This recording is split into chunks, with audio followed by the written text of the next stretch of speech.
up, ladies? We're going to be talking about behind the neck snatch grip push press. Now, it is important here that whatever grip and width you go for your snatches, you do the exact same here. Now, it's a little bit different than if you were going to be doing an overhead squat. If you're doing an overhead squat and the point of it is not snatch accessory, you can kind of bring the hands in to take some pressure off the wrists. But the point here is to go in the same position.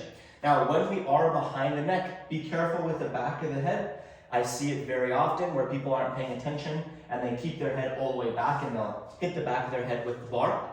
When we are overhead, we do want to make sure that the bar is directly over our traps. If you have no idea if you're in the right position, I highly recommend taking a video from your side view while performing these movements. These can be taken from the rack. I recommend it. I don't take it from the floor. The only reason we're taking it from the floor in this video is I do not have a rack here in my gym. So we're here. Your bar is going to be on the back.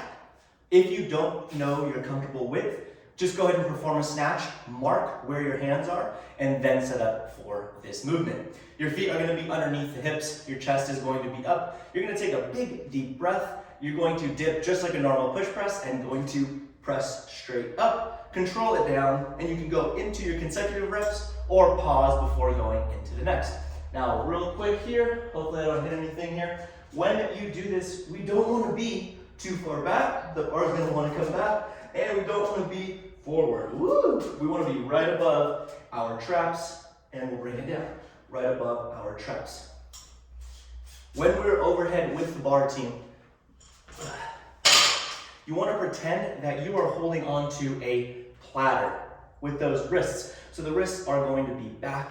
If you have a little bit of wrist pain or some issues here, you can wear tape around the wrists, or you can wear some wraps. Over time, it gets a little bit more comfortable. You get used to it, and I typically let the pain dictate the weight that I'm using for that movement. Again, we're overhead. We don't want our wrists straight. We want those wrists back, and we want the bar right above the traps.